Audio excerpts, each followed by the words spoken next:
Sveiki, ačiū, kad vėl užsukote į mano kanalą ir šiandien aš vėl esu Arbatos vlogė.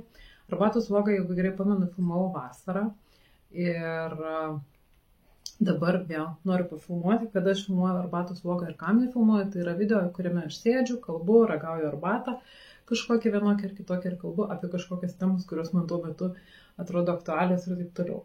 Tai arbata pirmiausia yra tokia, kurią visur kažkodėl man reklamose iškrenta, tai yra iš Lloyd juodasis serbentas ir kinrožė. Ir ją galima gerti ir šaltą, ir karštą. Tai, žodžiu, ragauju.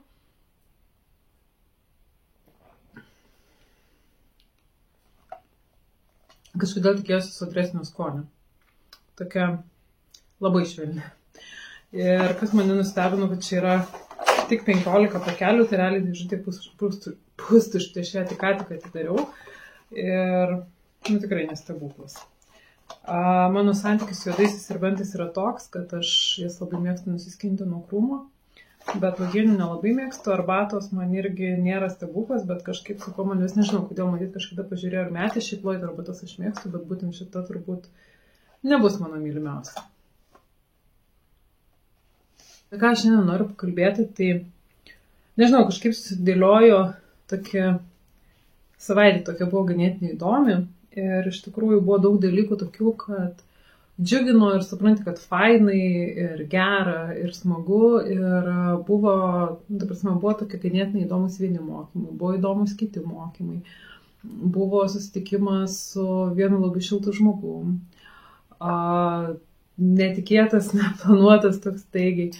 Buvo dar kažkas, aš dabar nepamenu kas, bet žodžiu, tikrai tokia ganėtinai šilta ir jauki savaitė ir aš kažkaip pagalvoju, kas man daro, kaip sako, tie aha momentai. Gal čia ne aha momentas, bet tiesiog toksai labiau supratimas, kokie maži dalykai susideda ir kas tau duoda pozityvo, tas duoda resursų pasikrauti. Ir aš pabandžiau, atsisėdau ir susirašiau šiandien, kas yra kas ir kas man labiau tinka, kas man patinka ir kas mane pakrauna to pozityvų.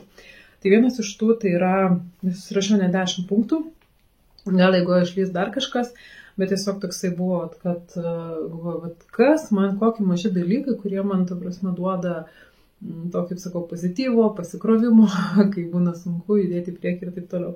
Tai pirmiausia, jau turbūt pastebėt, kad aš mėgstu dekoruoti namus, ar tai ruduo, ar tai Velykos, ar tai Kalėdos, ir bet kokią kitą progą, ar tiesiog kažkokį dekorą teminį pasidaryti. Man tai gražu, man tai patinka, man tai, nežinau, man tai yra jaukiau ir taip toliau, ir aš visada stengiuosi tą padaryti, bet kokią progą, ar ten, gimtadienį gal nedekoruoju, bet būna vasariški, kažkokie rudeniški ir taip toliau. Į Helovinai lengvai labai pasidekoruojami dėl vaikų, aš turbūt pati nesu ta didelė gerbėja, bet to patys vaikai ir pasidekoruoja kažką. Tai tai turbūt vienas iš tų yra dekoras. Ir tas toks jaukumo kūrimas ir taip toliau, pagalvėlės, visokie, va dabar irgi sėdžiu pagalvėlę paspaudusi vinėtą po nugarą. Taip, tada kitas dalykas yra vakarai su šeima, kai žaidžiam stalo žaidimų, žiūrim kažkokius filmus. Tiesa, filmus dabar yra vis dažniau sudėtinga rasti visiems tinkamus, nes visi auga, skoniai skiriasi, anksčiau būdavo multikai. Tada, sakykime, aš mėgau vienokius filmus, vyras kitokius, didžioji dukra kitokius ir dabar tikrai tai yra sudėtinga, tai renkame stalo žaidimus. Ir visai čia neseniai žaidėm Aliasą ir suprantam, kad jau visi priaugom iki to amžiaus, kad kažkas jau seniai priaugė, bet priaugom iki to amžiaus, kad tie Aliasai tikrai jau gebam paaiškinti visi arba atspėti visi. Ir aišku, tas irgi vakarienės kartu, tai kad visi kartu vakarieniautume gaunas ganėtinai retai. Tai kai gaunasi, tai stengiuosi visus suburti, dažniausiai aš tą darau, suburti, kad visi pabūtume kartu ir, išgerti po arbatos, pavalgyti kokį ten skanumyną ir taip toliau. Tada, kad ir kaip keistai atrodo, aš nesu tikrai tvarkinguolė, toli gražu pas mane, užkambiu daugiau netvarkingų negu tvarkingų, bet man patinka tvarkytis, bet vėlgi patinka tada, kai aš turiu tam laiko, kai aš turiu nusiteikimą ir dažniausiai, kai nieko nėra aplink. Arba, pavyzdžiui, jeigu yra tvarkymasis kažkokioje vietoje, kur, reikia pagalbos, tai okei, bet šiaip dažniausiai aš tvarkausi viena ir man patinka tą daryti ir ypatingai patinka gauti tą rezultatą. O jeigu dar nufotografuoju prieš ir po, tai iš viso yra super. Ir pavyzdžiui, toksai tvarkingai sudėtas kojinės, tvarkingai sudėti ten kokį nors marškinėlį ir megztiniai, nu man yra wow. Bet yra tame, kad ta tvarka ilgai neužsilaiko. Tada kitas dalykas yra šilti nuoširdūs žmonės. Ir vienu momentu aš buvau tokia, sakyčiau, gal nusivylus žmonėmis ir tame, kad,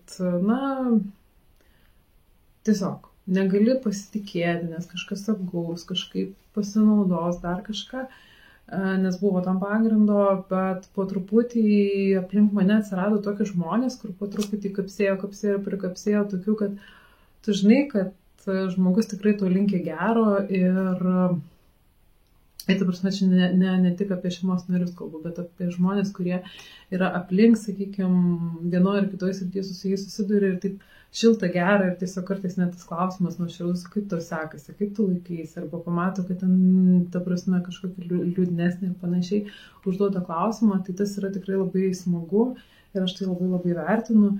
Ir, sakykime, naujos pažintys irgi, naujos senos pažintys irgi, kai kurios, sakykime, atgyja arba išsikėlė į realų gyvenimą, tas irgi labai labai sušildo, tai aš tikrai labai tą vertinu.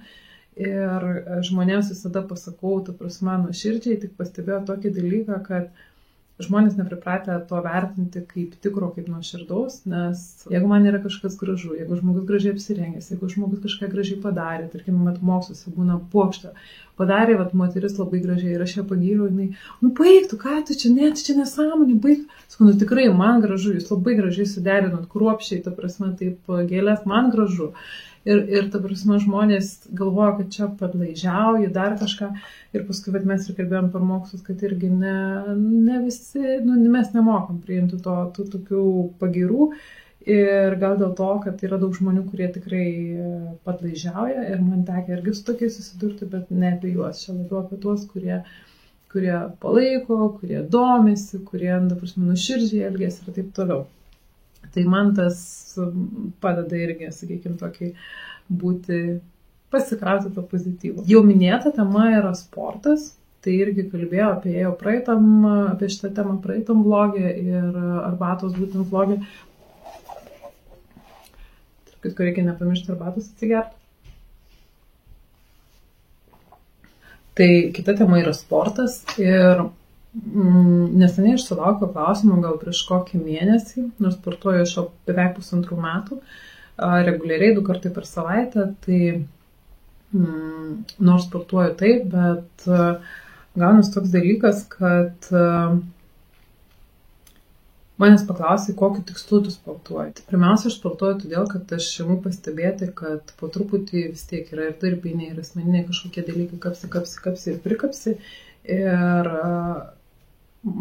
sportas pradeda tarsi tokį nuleisti garą. Tai čia yra viena priežastis, kad, ta prasme, tu po to tikrai išeini švaresnę galvą, tokia terapija tam tikra ir taip toliau.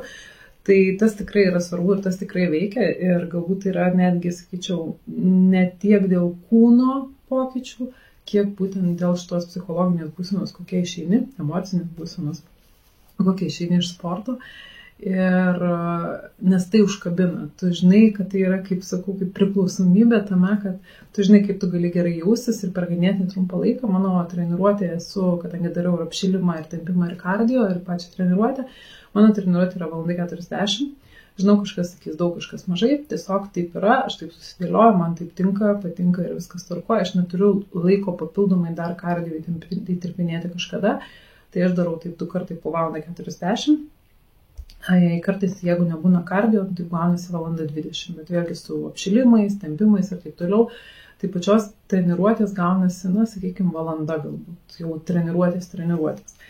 Tai yra visiškai normali pilna treniruotė. Ir dvigubai džiugina tai, kad keičiasi kūnas ir greitų metų aš turėsiu kaip tik tokį dalyką, kaip kūno masės analizę vėl.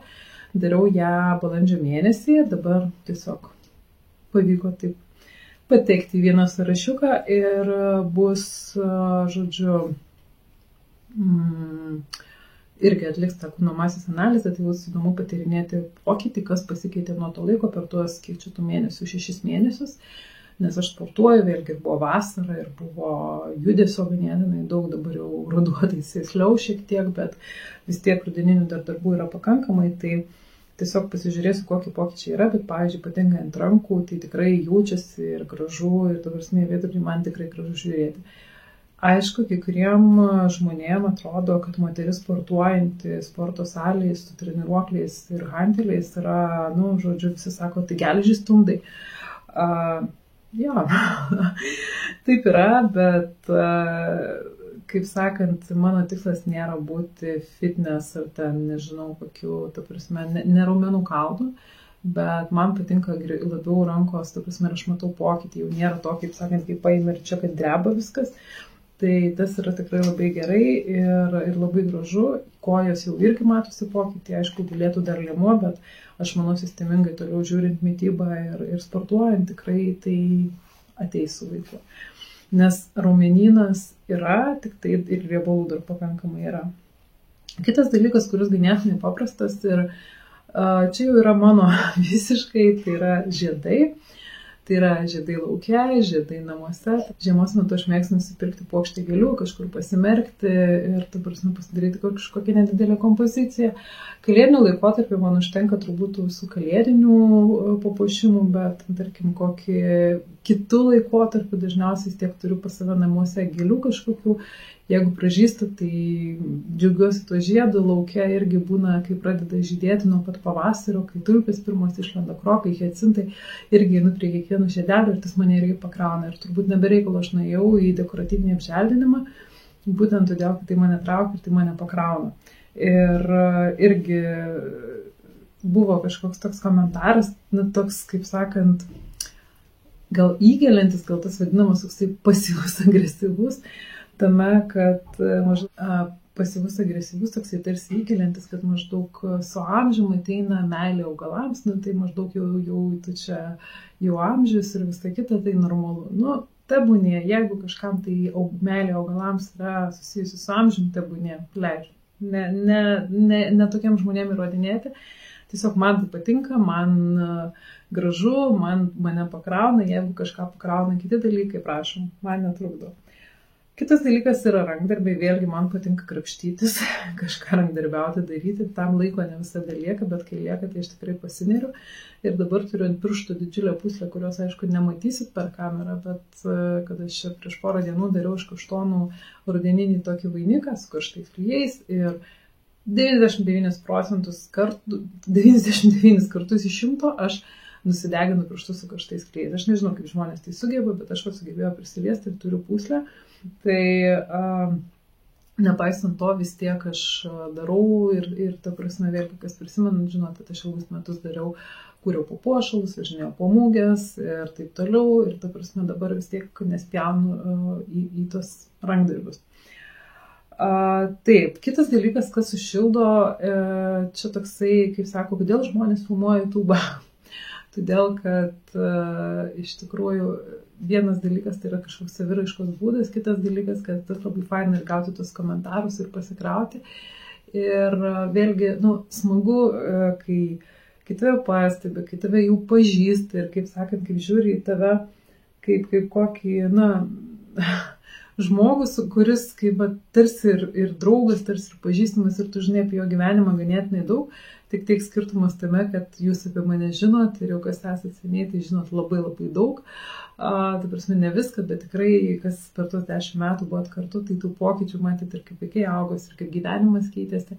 Bet, sakykime, tie yra net ir nauji žmonės, kurie esate čia šviežiai. Tai tas irgi labai smagu palaikymas ir tas tikrai duoda daug gerų emocijų. Kas man dar patinka, toks tai čia gal keistas dalykas, ta prasme, irgi, bet man patinka daiktus pirkti būtent iš antrų rankų, ta prasme, mainų mūgė, kažkoks second handas, ta prasme, turiu ten keletą tokių taškų, kur, sakykime, Marijampolėj Tytėje man labai patinka, tuomet patinka 50 centų parduotuvė, Humanoj kartais kažką randu vienoje ar kitoje. Ta prasme, aš šiuo metu jau esu taip labiau apirimus, nes daug ką esu susipirkus, bet kai persikraustėm iš buto į namą, tai tikrai buvo visko daugiau, kambarių daugiau, visko reikia daug. Tai tikrai sistemingai iš tenai nusipirkti, o dabar ir būna, kad nors jau tokio labai žiūri, ar man to tikrai reikia, ar panašiai, arba kažką labai labai gražaus. Lygiai tas pats su rūbais, iš tikrųjų, jeigu yra galimybė, ta prasme, gerą kokybišką daiktą nusipirkti, tai aš tikrai nespjaunu. Nes esu ir, pavyzdžiui, Ralpho Laureano Humanoj megztinį radusi ir labai jau džiaugiuosi, tada radau, neprisimenu tą firmą, kaip jinai vadinasi, bet, žodžiu, tvariai pagamintas megztinis irgi radau, ta prasme, aš pirkau jį kaip paprastą megztinį, o pasirodo, kad jis čia yra geros firmos ir taip toliau. Ir kitas dalykas, kas yra dabar ir ką aš dariau vakar, tai pasivaikščiojimas rudenį. Ir aš esu sakiusi ir kėliau neseniai filmuką į YouTube ir Instagramą netgi įkėliau. Ten tik nuotrauką galvoju, gal ir filmukas dabar nepamenu. Ir ruduo yra mano mėgstamiausias metų laikas, kaip bebūtų man patinka visi metų laikai, bet ruduo labiausiai. Ir būtent tos spalvos, tai krentantys lapai ir panašiai. Ir mūsų pasivaikščiojimas gal įdėsiu kažkuriam kitam video. Buvo tikrai labai audringas, ta prasme, kad tikrai buvo lietus, pūtė vėjas, krito lapai, bet jis savotiškai žavus. Ir taip mes buvom šlapiom rankovėm, taip mes buvom purvinom vos negi kelionių kojom, batais ir taip toliau. Bet man patiko, kažkas pradėjo skustis, bet viskas gerai, nuėjo į mašiną, kaip sakant, gavo atpildą ir taip toliau. Noras buvo išpildytas, finale visi laimingi, bet esmė tokia, kad aš tikrai džiaugiuosi, nes taip prasideda irgi kalba ir tas emocija, kai tau krenta lapų, toks, kaip sakant, viesulas iš lapų, jų daug, lietus, kaip apačia, žodžiu, labai geras jausmas. Tai va, tai realiai tai yra visi dalykai, kurie mane pakrauna pozityvo ir kurie, sakyčiau, vienaip ar kitaip padeda, atsveria.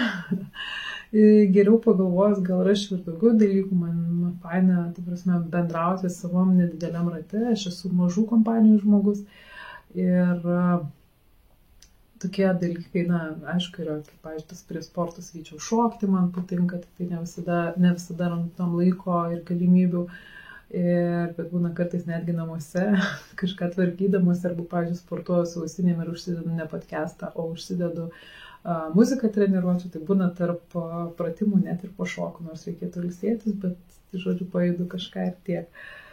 Tai va, tai pasidalinau savo tais mažais dalykais, kurie man suteikia džiaugsmo, tai jei kažką tarp jų radot ir savo, parašykit komentarus, bus labai įdomu, kas jūs pakrauna, kas yra jūsų tas energizeris.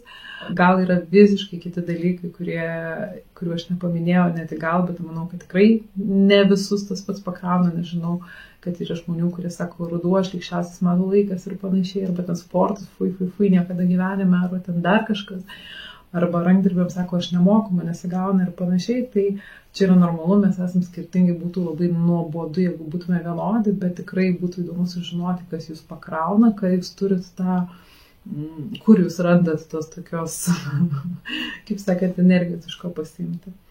Tai ačiū, kad buvot kartu, labai lauksiu jūsų komentaruose ir iki susitikimo kitose video. Ate.